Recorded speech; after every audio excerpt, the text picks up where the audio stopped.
अस्सलाम वालेकुम। एक ऑडिटर की जॉब रिक्वायरमेंट्स क्या-क्या होती हैं? और अगर आप एक ऑडिटर की जॉब के लिए अप्लाई करें किसी भी ऑर्गेनाइजेशन में, चाहे वो ऑडिट फर्म्स हों या इंडस्ट्री हो, तो उसका सही तरीकाकार क्या हो सकता है? आपके पास क्वालिफिकेशन की रिक्वायरमेंट्स क्या होनी चाहिए? Job descriptions and job responsibilities को कैसे देखना है? जॉब्स को हंट कैसे करना है? और एक सही एप्लीकेशन प्रोसेस क्या होना चाहिए? इसमें सीवी भी आ जाएगी, एक सही तरीकाकार भी आ जाएगा। तो डिटेल में हम ये कवर करेंगे। अगर आप इंटरनेशनली देख रहे हैं, खासतौर पे गल्फ कंट्रीज़ या लोकली भी ऑडिटर की जॉब के लिए देख रहे हैं, तो उसका क्या तरीकाकार होना चाहिए? तो स्टार्ट करते हैं सेशन।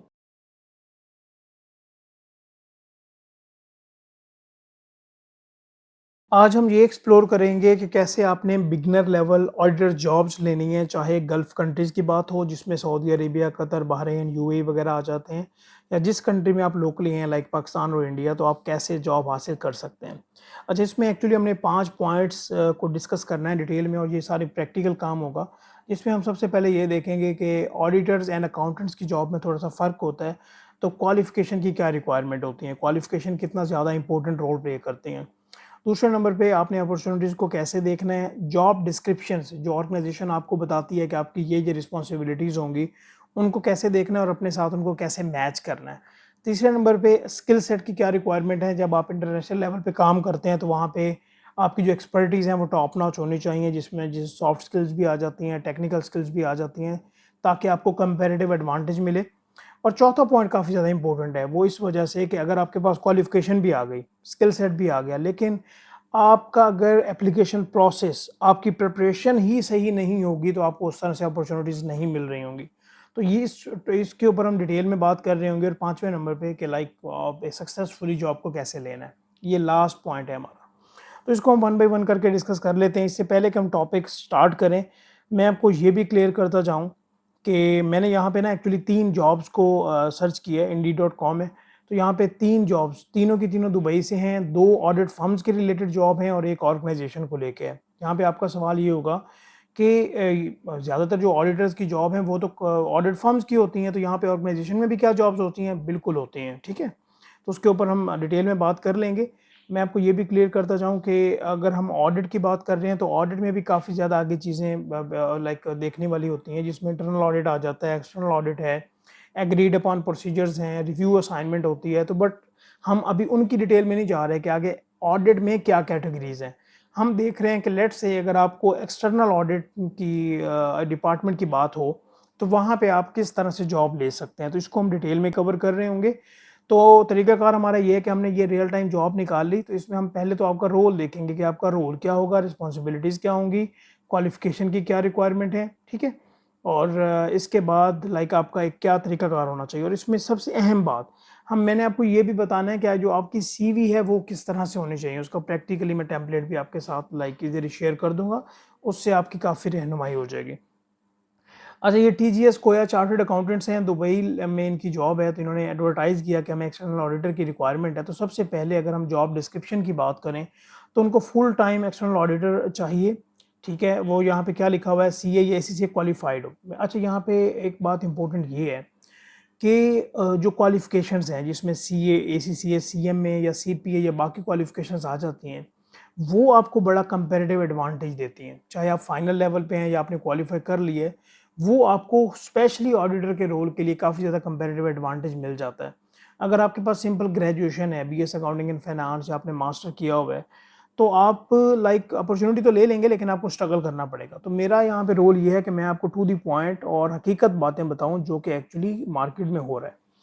अच्छा, ये आगे बताया जा रहा है कि चलें, ये तो क्वालिफ़िकेशन के बारे में बता दिया। You will be responsible for providing audit, accounting, tax, business advisory services to the diverse client. अच्छा, यहाँ पे ऊपर उन्होंने एक्सटर्नल ऑडिट की बात की है, लेकिन यहाँ पे ऑडिट के अलावा अकाउंटिंग, टैक्स और बिज़नेस एडवाइज़री, ये मतलब उनका क्या तरीकाकार है, शायद ये जो फर्म है आपसे डाइवर्सिफ़ाइड नेचर का काम करवाना चाह रही है। इसमें स्पेसिफ़िक नहीं बताया गया कि आपके सिर्फ़ ऑडिट ही करवाना है। तो आपको इस एंगल से भी ज़रूर देखना पड़ेगा।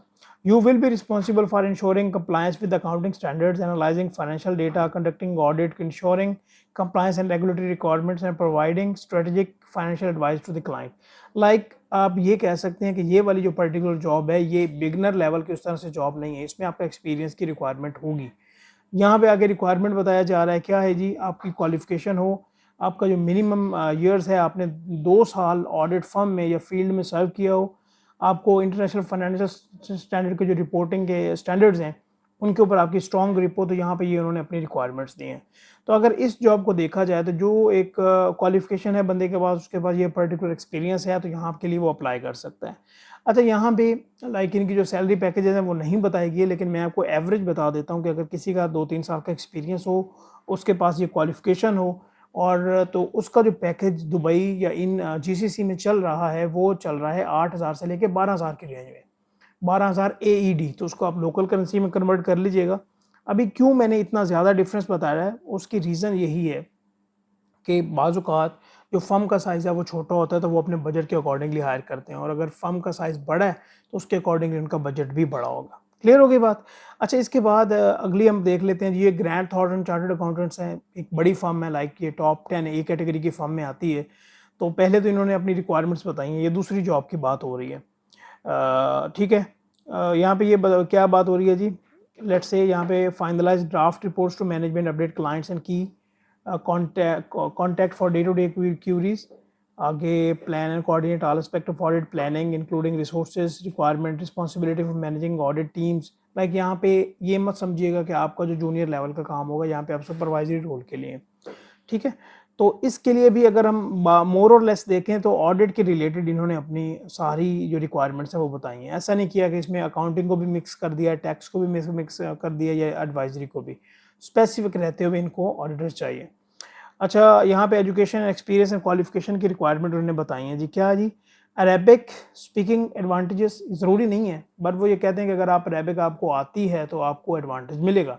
ठीक है, अभी हर बंदा तो नहीं ना बोल सकता, लाइक फॉर एग्जांपल कोई पाकिस्तान, बांग्लादेश, इंडिया से जा रहा है तो वो इंग्लिश या उर्दू में ही बात करेगा।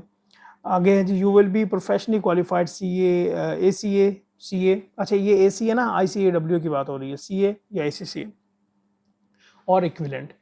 You will have extensive post qualification experience in audit and you will be keen to work। ठीक है, लाइक यहाँ पे जो एक्सपीरियंस की रिक्वायरमेंट है वो काफ़ी ज़्यादा है, तो जो इनका बजट होगा, जो इस टाइप की जो जॉब है उनका बजट भी 10,000 से लेकर 15,000 की रेंज में हो सकता है। अच्छा, यहाँ पे आपका ये सवाल होगा कि सर हमने तो बिगनर लेवल ऑडिटर की जॉब के लिए हमने देखा है, तो आप तो यहाँ पे एक्सपीरियंस बंदों की बात कर रहे हैं। एक्चुअली यहाँ पे हम तरीकाकार देखेंगे कि तरीकाकार क्या होता है, क्योंकि जो मुझे यहाँ पे जॉब्स नज़र आई मैंने उनको यहाँ पे निकाल लिया। आप Indeed.com, Rosie.pk हो गई बात, लोकली लेवल पे बात करें, या Indeed.com के अलावा लिंक्डइन को देखें, तो वहाँ पे आपको बिगनर, इंटरमीडिएट और एक्सपीरियंस लेवल की जॉब्स मिल जाएंगी। अच्छा, लास्ट में है जी सीनियर ऑडिटर। अच्छा, ये अजीज़ी फूड्स हैं, लेकिन ये ऑडिट फर्म नहीं है। अच्छा, इनमें अगर आप जॉब समरी देखें या रिक्वायरमेंट, पहले स्किल्स रिक्वायर्ड देख लेते हैं कि इन्होंने यहाँ कहा हुआ कि अगर आपके पास बैचलर डिग्री भी है, देखें एक तो मैंने यहाँ निकाल लेना है, अगर आपके पास बैचलर डिग्री भी है तो फिर भी आप क्या कर सकते हैं कि इस रोल के लिए अप्लाई कर सकते हैं, कॉमर्स, फाइनेंस या बिजनेस में। और equivalent qualification such as chartered accountant, CPA, ACCA certified या CIA सर्टिफाइड इंटरनल ऑडिटर, अगर आपके पास ये हैं तो आप इस पोस्ट के लिए अप्लाई कर सकते हैं। अच्छा, ये देखते हैं कि एक्चुअली इनकी रिस्पॉन्सिबिलिटीज़ क्या हैं, और यहाँ पे जो तीसरा पैरा है मैं वो बताना चाहता हूँ आपको। Coordinate with external auditors and with external audit firms on outsourced duct regular follow-up exercises to review and report the status of implementation of agreed recommendations suggested in prior audits। अच्छा, क्या है कि ऑर्गेनाइजेशंस जब audit करवाती हैं ना, तो auditors एक उनको प्रॉपर एक रिपोर्ट देते हैं कि आप ये हम रेकमेंड करते हैं, आप ये चेंजेस कर सकते हैं। तो उन चेंजेस को इम्प्लीमेंट करवाने की बात हो रही है कि अगर आप उस ऑर्गेनाइजेशन में जाएंगे तो आपका ये काम होगा कि आप एक्सटर्नल ऑडिटर्स के साथ ज़रा कोऑर्डिनेट भी करें, उनको फैसिलिटेट भी करें जो डॉक्यूमेंट्स की रिक्वायरमेंट है या जो भी उनको रिक्वायरमेंट होगी, और साथ ऑर्गेनाइजेशन में वो जो चेंजेस बता रहे हैं आप उनको भी इम्प्लीमेंट करें। क्लियर होगी जी बात? अच्छा, यहाँ तक हमने ये देख लिया। अभी हम दोबारा यहाँ पे आ जाते हैं, तो यहाँ पे हमने qualification requirement, looking for opportunities and job description की बात की है। इसके बाद हम स्किल सेट की बात करते हैं, बल्कि स्किल सेट एक्चुअली आपके पास क्या होना चाहिए। देखें, अगर आपको एक्सेल पे वर्किंग नहीं आती तो आप ये समझें कि आप ऑडिट ज़्यादा बेहतर तरीके से काम नहीं कर पाएंगे, क्योंकि जो क्लाइंट्स हैं उन्होंने आपको अपने सॉफ्टवेयर की एक्सेस देनी है, उन्होंने आपको लेजर, ट्रायल, ये सारा कुछ देना है, फाइनेंशियल्स बना के देने हैं। पाकिस्तान में तो ऐसा कम ही होता है, लेकिन बाहर जो है ना काफ़ी रेगुलेटेड चीज़ें बेहतर होती हैं। तो लाइक एक्सेल में आपकी वर्किंग काफ़ी बेहतर होनी चाहिए, क्योंकि वर्किंग प्रोसीजर्स जो हैं वो आपने सारे एक्सेल में बनाना होते हैं, ठीक है। और फिर आपने जो भी फर्म है उसका एक प्रॉपर ऑडिटिंग का सॉफ्टवेयर होगा, तो वहाँ पे आप लाइक सारी चीज़ों को मैनेज कर रहे होंगे। ये बात समझ आ गई। तो स्किल सेट में आपके पास एक्सेल का नॉलेज, आपके पास आईएफआरएस का नॉलेज, आपके पास ऑडिटिंग स्टैंडर्ड का नॉलेज काफ़ी ज़्यादा बेहतर होना चाहिए, और प्रैक्टिकली वर्किंग पेपर कैसे बनते हैं उसके ऊपर काम करना। तो मैं आपको अभी आगे चल के फर्दर भी बताऊंगा। अभी हम आ जाते हैं प्रिपरेशन एंड एप्लीकेशन प्रोसेस पे। अच्छा, इसमें देखें, पहली बात ये है कि लेट्स से आपने ये जॉब देखी, आपने यहाँ पे अकाउंट बनाया और अप्लाई नाउ पे क्लिक कर दिया। वैसे तो आप अपनी इन्फॉर्मेशन दे रहे होंगे, और साथ आपके पास ये भी ऑप्शन होता है, बल्कि मैंडेटरी होता है कि आप अपनी सीवी रेज्यूमे भी अपलोड करें। सबसे पहले ये देखने वाली बात है कि जो एक ऑडिटर है उसकी सीवी कैसी होती है। देखें, आपको अक्सर में भी देखने को मिले इंडस्ट्री में लोग आपको ये कहते हुए नज़र आएँ कि भाई सीवी आपकी ना ऐसे होनी चाहिए, ठीक है? लाइक आपकी सीवी ऐसी हो, नाम हो यहाँ पे लिखा हुआ। अभी भी ये मैंने कैनवा से डाउनलोड किया ताकि आपको पता चल जाए अबाउट मी के बारे में। ये मतलब देखिएगा कि ये कौन सी लैंग्वेज में लिखा हुआ है। लाइक यहाँ पे पिक्चर लगाई हुई है, नाम लिखा हुआ है, एक्सपीरियंस है, स्किल्स लिखी हुई हैं, ये सारा कुछ मेंशन किया हुआ है। बट ये एक प्रोफेशनल सीवी नहीं है। पिक्चर वाली सीवी प्रोफेशनल नहीं होती, ना उसको लाइक कंसीडर किया जाता है। ये मैं आपको 90% से ज़्यादा केसेस की बात कर रहा हूँ। अच्छा, आपकी सीवी होनी चाहिए, एक अकाउंटेंट या ऑडिटर की सीवी होती है सिंपल टू द पॉइंट, ठीक है? और जिसमें सारी जो इन्फॉर्मेशन है आ रही हो, और टू द पॉइंट, मतलब कि उसमें कोई रंग बिरंगा ये वाला काम ना हो, प्लेन सीवी होनी चाहिए। लाइक ये जोनाथन पैटरसन है, ये समझिएगा कि ग्राफिक डिज़ाइनर की बजाय बजाय एक लाइक ऑडिटर की सीवी है, लेकिन ये इस तरह की आपकी होनी चाहिए सीवी। लाइक सिंपल है, उसमें आपकी प्रोफाइल हो, आपका वर्क एक्सपीरियंस आ रहा हो, आप जहाँ कहाँ पे क्या-क्या पोजीशंस पे काम करते रहे हैं वो आ रहा हो, एजुकेशन हो। एक से ज़्यादा पेज की भी हो सीवी तो इट्स जस्टिफाइड, कोई ऐसा मसला नहीं है। ठीक हो गई बात। तो आपकी सीवी जो है वो बेहतर होनी चाहिए। अच्छा, सीवी क्या एक ही सीवी को हर जगह पे अप्लाई कर दें? बिल्कुल आपने ये काम नहीं करना। आपका तरीकाकार क्या होना चाहिए कि आपने अगर ये जॉब देखी है, आप इसकी रिक्वायरमेंट्स पढ़ें और इस रिक्वायरमेंट के अकॉर्डिंगली उस सीवी को अमेंड करें। अब इस सीवी को किस तरह से अमेंड किया जा सकता है? लेट्स से यहाँ पे अपना एक्सपीरियंस में आप वो वर्ड यूज़ कर सकते हैं। ऐसे टूल्स मार्केट में अवेलेबल हैं एआई के, तो आप चैट जीपीटी के ज़रिए या बाकी टूल्स के ज़रिए आप अपनी सीवी को उन रिक्वायरमेंट से अकॉर्डिंगली मोल्ड कर सकते हैं। ये क्लियर होगी बात? अभी देखें कैसे आप जॉब ले सकते हैं। आपका यहाँ पे ये भी होगा कि गल्फ़ कंट्रीज़ की अगर हम बात करें, वहाँ पे तो 90% लोगों का वीज़ा रिजेक्शन हो गई है, और वहाँ पे ग्रेजुएशन की रिक्वायरमेंट है। तो भाई वहाँ पे तो हम जॉब नहीं ले सकते। देखें, ऐसी बात नहीं है। अगर आपके पास ग्रेजुएशन है तो ऑब्वियसली आपको कंपैरेटिव एडवांटेज है। आपके पास क्वालिफ़िकेशन है तो फिर आपके पास कंपैरेटिव एडवांटेज है। नंबर 1 इसमें है आपकी नेटवर्किंग। नेटवर्किंग का क्या मतलब है कि आपके पास अगर लिंक्डइन अकाउंट है तो आपको चाहिए कि आप लिंक्डइन अकाउंट के ज़रिए अपने कनेक्शंस बिल्ड करें। एक तरीकाकार ये है कि आपके पास ऑडिट फर्म्स की लिस्ट होनी चाहिए, टॉप फर्म्स की या बी कैटेगरी की फर्म्स की, जो भी है। तो आप उनकी कैरियर वेबसाइट पे जाएँ, कैरियर ऑप्शन पे जाएँ और वहाँ से देखें कि क्या यहाँ पे जॉब की अपॉर्चुनिटी है, तो वहाँ पे आप अप्लाई करें। आपकी नेटवर्किंग स्ट्रांग होनी चाहिए। आपके जो सीनियर्स पाकिस्तान से बाहर काम कर रहे हैं, आपके रिलेशंस उनसे अच्छे होने चाहिए कि वो आपको रिकमेंड करें। आप उनको कहें कि सर मैं जॉब करना चाहता हूँ और अगर आपके पास कोई अपॉर्चुनिटी हो तो आप मुझे ज़रूर बताइए। ये तरीक़ाकार हो सकता है। और नेटवर्किंग आपका सबसे ज़्यादा की फैक्टर है जो कि आपको जॉब दिलवाता है।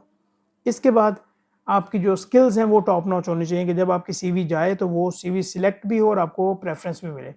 अच्छा, इसको लेके मैं ना इस वीडियो का एक्चुअली लिंक एक शेयर कर दूँगा जिसमें ऑडिट ऑफ फाइनेंशियल स्टेटमेंट के वर्किंग पेपर्स वगैरह कैसे बनाते हैं, प्रैक्टिकली इसको कैसे हैंडल करते हैं, ये सारा कुछ हमने सिखाया हुआ है, ठीक है? ये हम डिस्क्रिप्शन में डाल देंगे, तो आप ये ज़रूर देख लीजिएगा ताकि आपको बेनिफिट हो सके।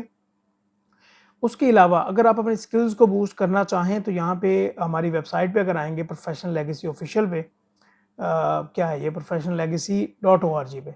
तो यहाँ पे हमने एक्सेल, ये ऑडिट ऑफ फाइनेंशियल स्टेटमेंट को अगर मैं निकालूँ तो लाइक इसमें जो आगे कोर्स कंटेंट है आप ये देखिएगा। यहाँ पे fix asset, revenue, walk through testing, जो सारा काम, पेरोल टेस्टिंग, बोरिंग कॉस्ट, ये हमने ईच एंड एवरीथिंग यहाँ पे कवर किया है। तो यहाँ पे आपको काफ़ी कुछ सीखने को मिल जाएगा जो कि आपको कंपैरेटिव एडवांटेज बाकियों से निस्बत ज़्यादा देगा। तो आप इसको भी देख सकते हैं। वो वीडियो का लिंक भी मैं आपके साथ शेयर करवा दूँगा और मैं उम्मीद करता हूँ कि आपके लिए ये वाला जो शॉर्ट सेशन है ये वैल्यूएबल रहा हो। इंशाल्लाह हम नेक्स्ट वीडियोज़ में बात करते रहेंगे। अपना ख्याल रखिएगा और जो आपकी रिकमेंडेशन हो वो हमें कमेंट्स में ज़रूर बताया करें। Thank you so much. अल्लाह हाफ़िज़।